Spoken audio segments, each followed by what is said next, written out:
The 2000s saw future NBA Hall of Famers like LeBron James, Kevin Durant, and Steph Curry enter the league. Despite all the talent, there was still a huge amount of draft busts. So today, let's take a look at the biggest NBA bust from each draft in the 2000s. Welcome to SportsSphere. Let's get into it. 2000. Marcus Fizer. We begin with one of the worst drafts in NBA history. Most of the top picks in 2000 never really panned out in the NBA. While there were a lot of guys who didn't live up to their potential, Marcus Fizer was probably the biggest disappointment of them all. Drafted 4th by the Chicago Bulls, Fizer was out of the NBA when he was just 27.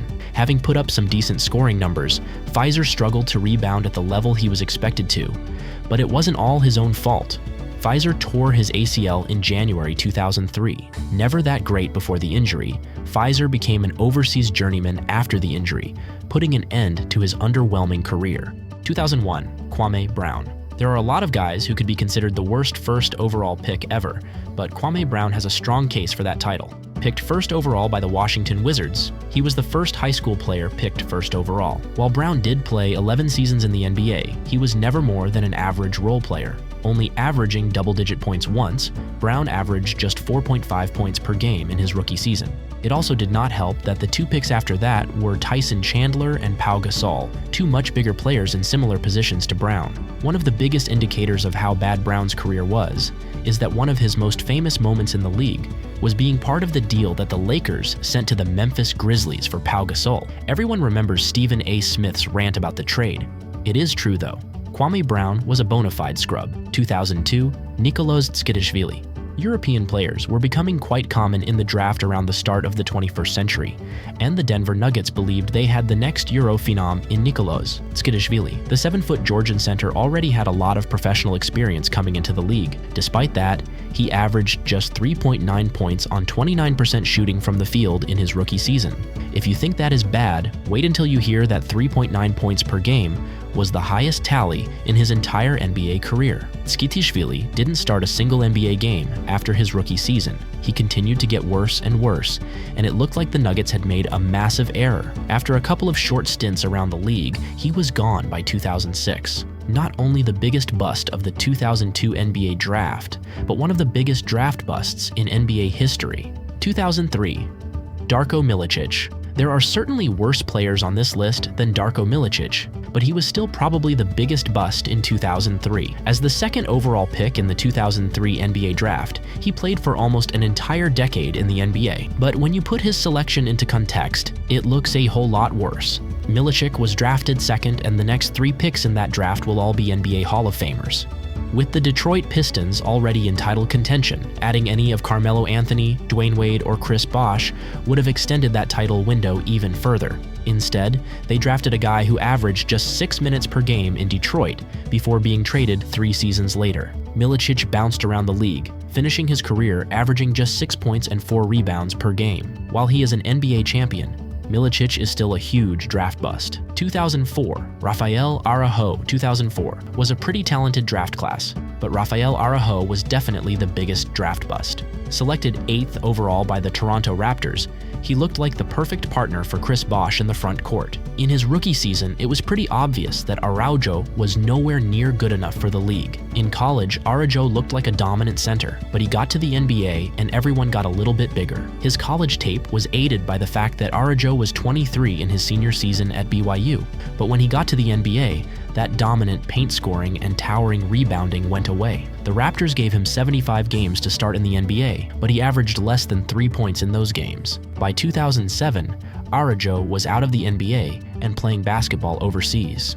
2005. Ike Diogu. NBA superstars like James Harden, Kevin Love, and Braden Roy have all been named Pac-12 Player of the Year before entering the league. While Ike Diogu also won that award, he could not live up to his potential. Taken 9th overall by the Golden State Warriors, Diogu had some good performances in his rookie season, but by the end of it, he averaged just 7 points per game with 3 rebounds, just 18 months after being a top 10 draft pick with the Warriors. Golden State sent him to Indiana. This was the beginning of the end for Diogu. He played for 5 different NBA teams after the Warriors, but could not even find a consistent spot on the bench. Any top 10 draft pick who starts just 18 games in their NBA career is going to be a disappointment. 2006. Adam Morrison. While Michael Jordan might be the GOAT, his record at drafting busts is impressive. Adam Morrison is certainly one of those disappointments. After an insanely good season with Gonzaga, Morrison was selected 3rd overall by the Charlotte Bobcats. He had a decent rookie season, averaging 12 points per game. But before his sophomore season, a torn ACL put Morrison's career on hold. He struggled in his comeback season, being traded to the Lakers midway through the 2008-09 season. As Morrison was with LA for 2 seasons, he is a 2-time NBA champion. But in the playoffs of both of those runs, Morrison played a total of 13 minutes. Not per game, just 13 minutes in both of those playoff runs. After that, he was out of the league and the first of a long line of draft busts selected by Michael Jordan. 2007. Greg Oden. Just like with a lot of these players, it is tough putting Greg Oden on the list of biggest draft busts because his career was so heavily influenced by injuries.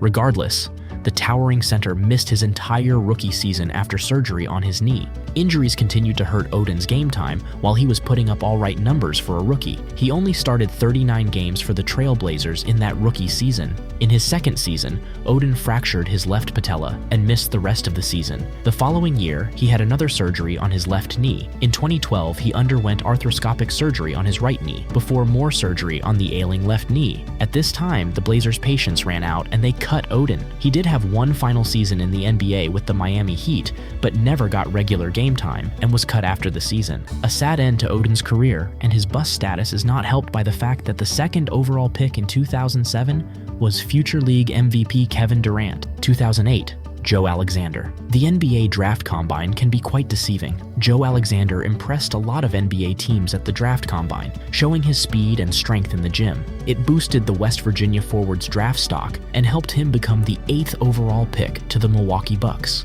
Alexander never got the chance to start while he was in Milwaukee, coming off the bench behind Richard Jefferson, who played every game of the 08-09 season. He averaged just 5 points per game in that rookie season, but Jefferson was traded in the offseason. Injuries meant Alexander did not get the chance to start for the Bucks, and his NBA career was over after a short stint with the Chicago Bulls. As a 2-time NABC Defensive Player of the Year, you can see why the Memphis Grizzlies selected Hasheem Thabeet 2nd overall in 2009. He looked like a towering center who could block everyone, but across his entire NBA career, Thabeet averaged less than a block per game. His best season in the league saw him average just 3.1 points and 3.6 rebounds per game. In total, he only ever started 20 games in the league before his NBA career came to an end. A massive disappointment for Memphis. It was made even worse by the fact that the Grizzlies could have selected future league MVPs Steph Curry and James Harden, or even future All-Stars in DeMar DeRozan and Drew Holiday. Instead, they selected a guy who was slow,